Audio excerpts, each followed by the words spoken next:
Hello, hello. Welcome to another installment of Cage's Comments. I am Alex Cage, and we had some big news the other day in the NBA. LeBron James has decided to go play for the 76ers on a 2-year, $8 million deal. So, when he said, or when the reporting came out, I should say, that he would be willing to take the vet minimum, he was not lying.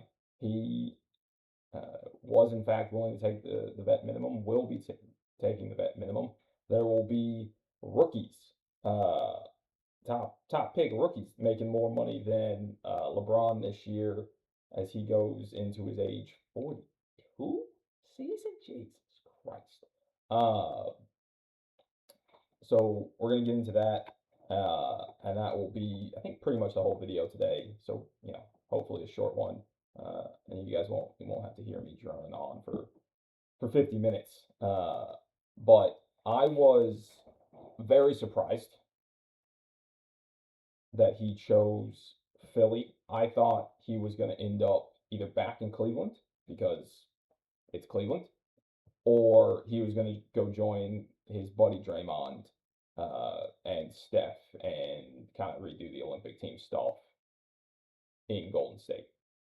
I was all in. Also, I was kind of rooting for that one personally. Actually, I was all in on Golden State having like the oldest roster ever and just doing complete old man, as Bill Simmons said, the Expendables roster this year. But that's not what we're going to get. He LeBron is going to go to Philadelphia. So, like I said, I was surprised by this. This is the most talented team.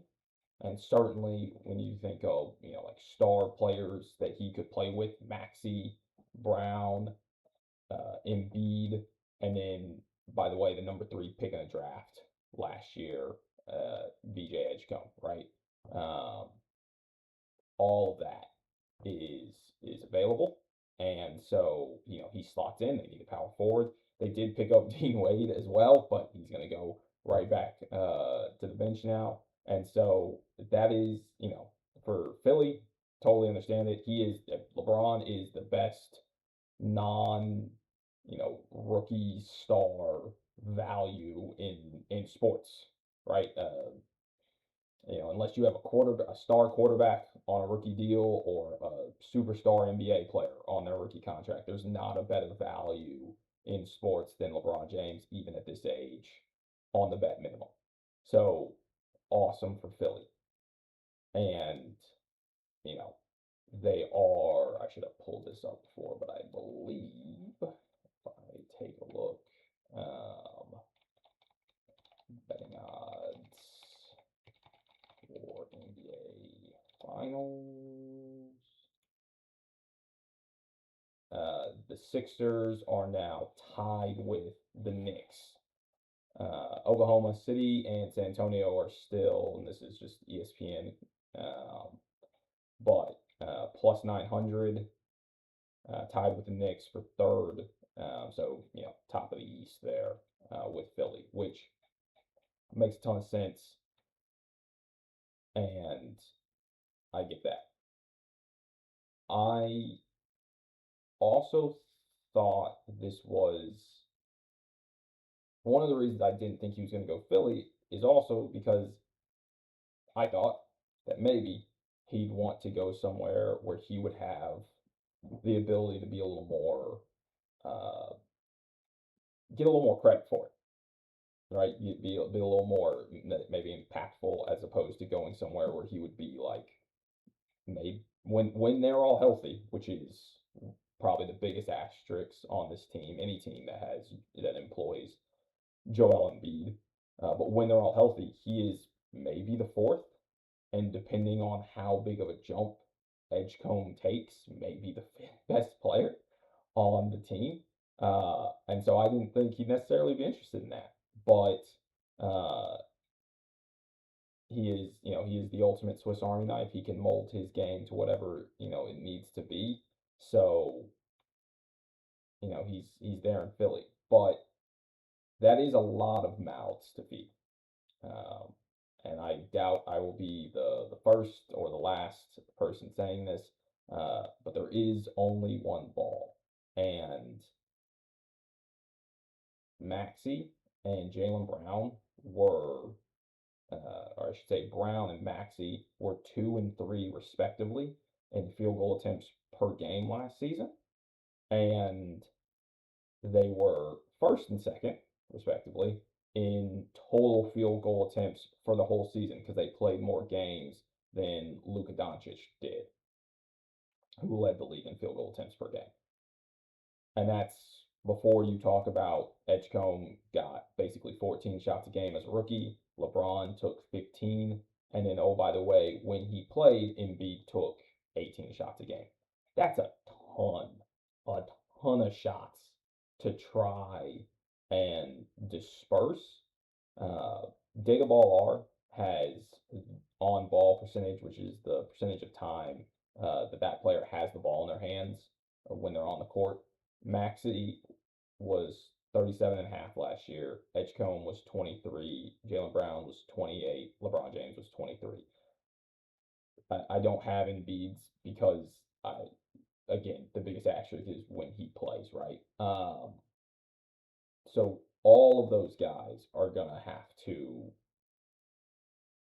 sacrifice a ton, and I have real questions about what that exactly will end up looking like in terms of, are we going to get true just distributor LeBron uh, kicking it out, spraying around to these much younger, and in Edgecomb's case, actually just young players, athletic guys?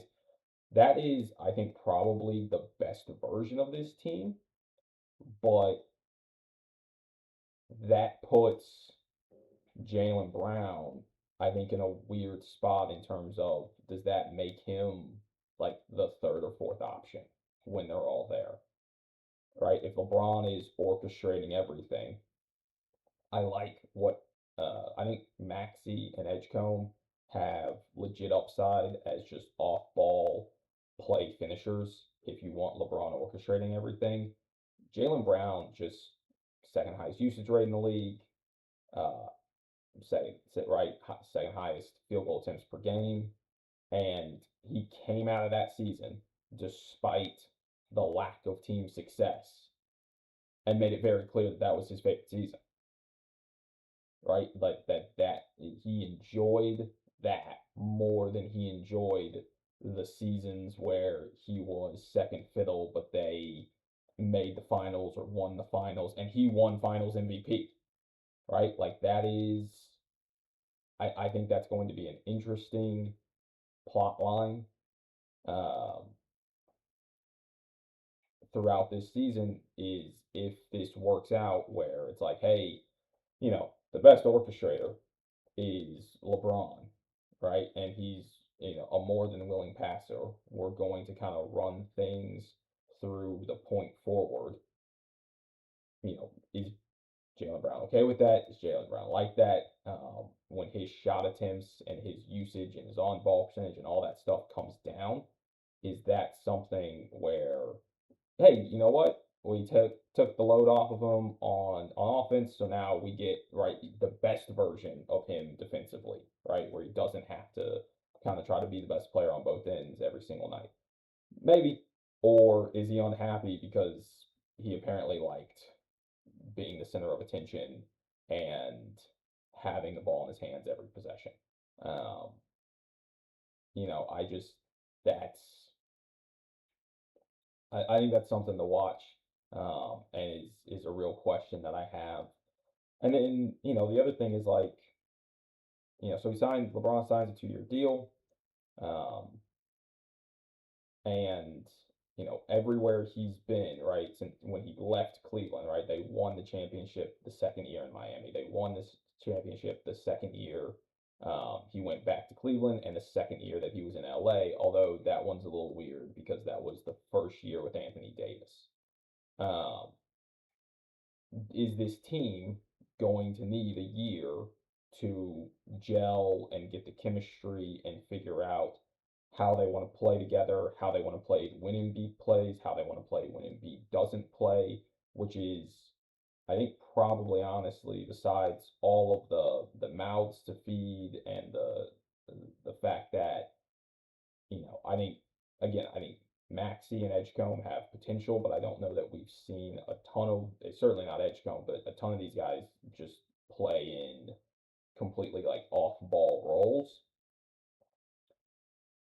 Is this team actually going to play together enough this year to develop the chemistry needed to, you know, trust each other on defense and rotate the way that they're supposed to know what they want to do late in games and figure that out to go on a playoff run to win a championship, to beat the Knicks in the East, and then to beat ostensibly still, OKC, who's won a championship together, the Spurs, who just went on a finals run together. Um, I don't know that they will, and that is really probably the biggest kind of question. Since Joel Embiid won the league MVP, 39, 19, 38. Those are the games he's played in the regular season every year. 39, 19, 38. I'm not sure that your best player can miss that amount of time and you develop as a team the amount of chemistry and trust that you need to go on a deep playoff run, which is my biggest concern beyond any of the actual, like, how will they fit on the court together, which I think there are legit concerns with that. Maxey, Brown, and LeBron are all on ball guys, right? That is what they have been. Maxey, at the very least, since Harden left. Jaylen Brown last year made that very clear that it was his favorite year. LeBron almost his whole career. And while he has shown the last couple of seasons in LA that he can and will take a back seat to guys like Luka, right? And even, I'm not going to say take a back seat, but give some of the workload to a guy like Austin Reeves. I don't, you know, taking a back seat to Luka in that regard is one thing. Taking a back seat to a guy like Jaylen Brown, who's got a 1.4 to 1 assist to turnover ratio, is a very different thing, right? Um, but besides all of those questions, is Embiid actually going to play enough? And do you think this team minus Embiid is still a title contender? Because I'm not sure that I think it is when your backup centers are Dominic Barlow and Hook Porty. Now, again, they're so talented. Maybe it doesn't matter, right? Maybe it just doesn't matter. Edgecombe takes a leap. Jaylen Brown and Maxey are all NBA guys, and LeBron is still a really high end player at, 42 years old. Maybe it just won't matter. And they certainly, in the non Embiid games, should be able to survive better and more. But if this is still going to end with Embiid being hampered or not finishing the season healthy, I don't know that this is really and truly a title team without Joel Embiid, and his health is the biggest question in this. There's not Kawhi Leonard has been a healthier, more available player than Joel Embiid the last 3 seasons, right? I mean, I don't, and that's, I'm double checking myself here just to make sure, but like yeah, I mean, 68, 37, 65, right? And we don't think we don't think Kawhi's like that's not a reliable guy in terms of health. But he's been more reliable. Some people are worried about Giannis's availability. No one is more likely. No star player is more likely to just miss a game than Embiid, and I think that ultimately might just tank this entire experiment anyway. Even if all of the other, hey, we have a bunch of guys who their best trait is when they have the ball, kind of players. Like I've got real questions about whether that can work. Um, and the depth is something that I think people are going to have questions about as well, and that's understandable. You would think that given the kind of how over-indexed they are on talent in that first group, that you would find a way, and this would also probably go a long way to helping gel or smooth over um, some of the just, basketball personality stuff, like stagger these minutes to where these guys all have opportunities to play with the second unit, but so they're the ones running the show. And that should balance out the workload and kind of uh, help make up for the fact that, Anthony Simmons and Dean Wade are probably your best players off the bench, or Simons, excuse me. So LeBron is in Philly. I was surprised. I do get it from a talent standpoint.